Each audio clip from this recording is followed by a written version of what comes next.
അപകടാവസ്ഥയിലായ ഏനാത്ത് പാലം നിർമ്മിച്ചപ്പോൾ തന്നെ പാളിച്ചകൾ ഉണ്ടായിട്ടുണ്ടെന്ന് പാലം നിർമ്മാണത്തിൽ പങ്കെടുത്തവർ അന്ന് ഇത്തരം കാര്യങ്ങൾ ഉത്തരവാദിത്തപ്പെട്ടവരുടെ ശ്രദ്ധയിൽപ്പെടുത്തിയിട്ടുണ്ടെന്ന് സൂപ്പർവൈസറായിരുന്ന ഏനാത്ത് സ്വദേശി ചന്ദ്രശേഖരൻ പിള്ള പറഞ്ഞു. ഇതിനു പുറമെ മണൽവാരലും തോട്ടയിടിയിലും പാലത്തെ ബാധിച്ചിരിക്കാമെന്നാണ് പൊതു അഭിപ്രായം. പാലം നിർമ്മാണ ഘട്ടത്തിൽ തന്നെ പല പാളിച്ചകളും ഉണ്ടായിട്ടുണ്ടെന്ന് പാലത്തിന്റെ ഷട്ടർ നിർമ്മാണത്തിന്റെ സൂപ്പർവൈസറായിരുന്ന ചന്ദ്രശേഖരൻ പിള്ള വ്യക്തമാക്കി. ഇക്കാര്യങ്ങൾ ബന്ധപ്പെട്ടവരുടെ ശ്രദ്ധയിൽപ്പെടുത്തിയെങ്കിലും വേണ്ട നടപടികൾ ഉണ്ടായില്ല. അന്ന് എനിക്ക് അതിനെപ്പറ്റി കൂടുതൽ അഭിപ്രായങ്ങൾ പറയാനോ അല്ലെങ്കിൽ മറ്റു പ്രശ്നങ്ങൾ ഉണ്ടാക്കാനോ എനിക്ക് പറ്റില്ല. കാരണം ഞാൻ ജീവനക്കാരനാണ്. അപ്പം നമ്മൾ പറയാൻ അവർ കാര്യമായിട്ട് പരിഗണിക്കേണ്ട കാര്യങ്ങളുമില്ല. അവർക്ക് 10-18 വർഷത്തിന് ആ ഒരു പാലം തകരുക എന്ന് പറഞ്ഞു കഴിഞ്ഞാൽ കേരളത്തിലെ നിർമ്മാണ പ്രവർത്തനത്തിന്റെ ആ ഒരു അശാസ്ത്രീയതയും മെറ്റീരിയൽസിന്റെ മോശമായാലും അല്ലെങ്കിൽ ഉത്തരവാദിത്തപ്പെട്ട ഉദ്യോഗസ്ഥന്മാരുടെ അലംഭാവമാണെങ്കിലും എന്തായാലും ശരി തന്നെ വലിയൊരു പാളിച്ചാനാണത്. പറയാതിരിക്കാൻ യാതൊരു നിവൃത്തിയില്ല. മണൽവാരലും തോട്ടയിട്ട് മീൻ പിടിക്കുന്നതുമൊക്കെ പാലത്തെ ബാധിച്ചിട്ടുണ്ടെന്നും ചന്ദ്രശേഖരൻ പിള്ള പറഞ്ഞു.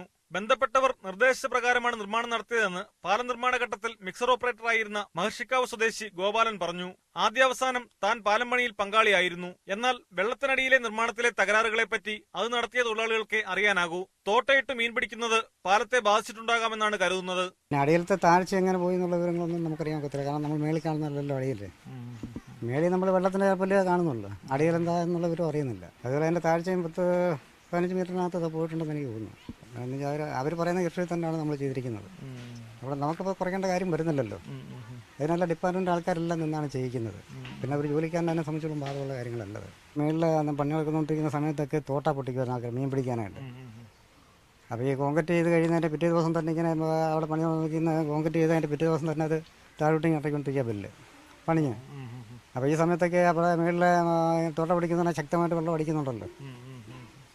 അപ്പോൾ അങ്ങനെ വല്ല ഫാൾട്ടുകളുണ്ടെന്ന് നമുക്കറിയാൻ പറ്റത്തില്ല. പാലം നിർമ്മാണത്തിൽ ക്രമക്കേടുകളുണ്ടെന്ന് ആരോപിച്ച് നിർമ്മാണ ഘട്ടത്തിൽ പലതവണ നാട്ടുകാർ രംഗത്തെത്തിയിരുന്നെന്നും ഇവർ സാക്ഷ്യപ്പെടുത്തുന്നു. നിർമ്മാണം നടത്തിയ നിഖിൽ കൺസ്ട്രക്ഷൻ കമ്പനിയുടെ ജീവനക്കാരായിരുന്നു ഇവർ. ബഹുഭൂരിപക്ഷം ജീവനക്കാരും കരാർ കമ്പനി പുറത്തുനിന്ന് കൊണ്ടുവന്നവരായിരുന്നെന്നും ഇവർ വ്യക്തമാക്കി. ഏനാത്ത് പാലത്തിന്റെ നിർമ്മാണത്തിൽ പങ്കെടുത്തവർ തന്നെയാണ് ക്രമക്കേടുകൾ നടന്നുവെന്ന സൂചന നൽകുന്നത്. പാലം നിർമ്മാണത്തിലെ അഴിമതികളെപ്പറ്റി സമഗ്രമായ അന്വേഷണം വേണമെന്ന ആവശ്യം ശക്തമാക്കുന്നതാണ് ഇവരുടെ വാക്കുകൾ. ഏനാത്തു നിന്നും ക്യാമറമാൻ ഷിജു ചവറയ്ക്കൊപ്പം പ്രദീപ് സി നെടുമൺ, ന്യൂസ് 18.